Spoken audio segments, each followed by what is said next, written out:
In summer when I see butterflies, I always say those are my daughters. So whenever I see a butterfly and I'm like, hi Naima, you know, or hi Naija. When I see butterflies, that's what I think of. I could tell that it was something going on because I couldn't breathe. My house was engulfed in smoke. I then went to my bedroom where I thought my children were, trying to find them. I found out at the hospital that my daughters had both passed away.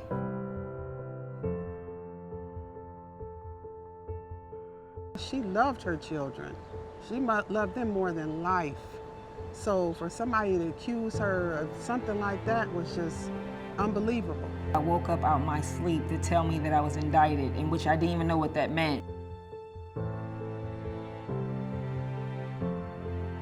And what these prosecutors did to my daughters is unreal.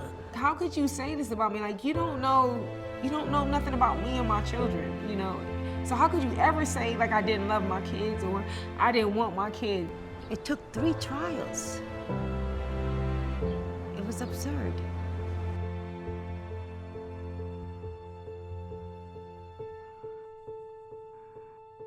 There was no evidence that this fire was an arson at all. All of the evidence that the fire investigators relied on is unreliable and not validated by science. There was no other evidence that indicated that she committed this crime.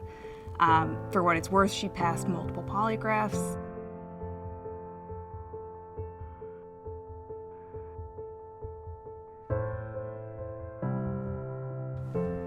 I was a little overwhelmed. I felt like maybe now something can happen. Maybe now somebody would actually help me. When we saw that the state's expert was now essentially agreeing that the fire investigation was so problematic, it made us feel optimistic about our chances. At the same time, it was discouraging because even though they're acknowledging that this was problematic, they were still fighting us tooth and nail to keep Angela in prison. On the morning that the hearing was supposed to start is when the prosecutor approached us and said he was interested in a plea deal with Angela.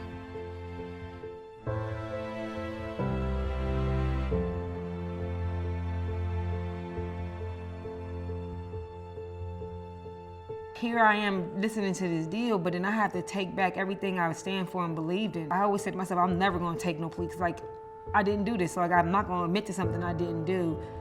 But then as time went on, you know, like since I've been here, like I lost my dad, you know, my mom's getting older, I'm getting older, and thinking like, okay, if I take this, then, you know, I have a chance to be at home with my mom, and I won't have to lose another parent in prison, or, you know, I can see my mom get older, like I can actually one day make her breakfast in bed and actually have a life with my mom. Here she was on the morning of the hearing, and this is the first court date she's had in 18 years, and she thinks she's going to get the opportunity to prove her innocence.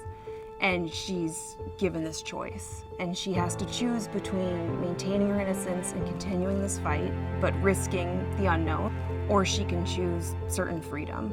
And for somebody who'd been incarcerated for as long as Angela had and who was facing so much additional time, I mean, she wasn't going to see the parole board until she was 72 years old. Turning down the option to go home to her family would have been incredibly difficult for her. I don't want to lose my mom while I'm here. And so, like, I took this plea out of fear because I didn't want to spend the rest of my life in prison, and I didn't want to lose my mom while I'm here.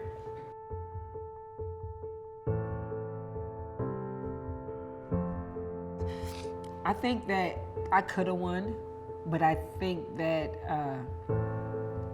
I have no trust in our justice system.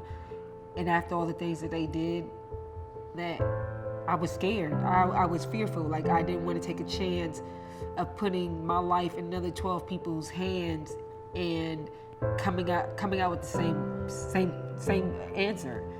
Even though plea bargaining is maybe a necessary part of our system, it does not always lead to just results. And there are times when innocent people plead guilty because they feel that that's the better choice, it's the more rational choice, and they don't want to risk a long sentence. it's a difference when you gambling and you take a risk. You know, you lose some money, but guess what?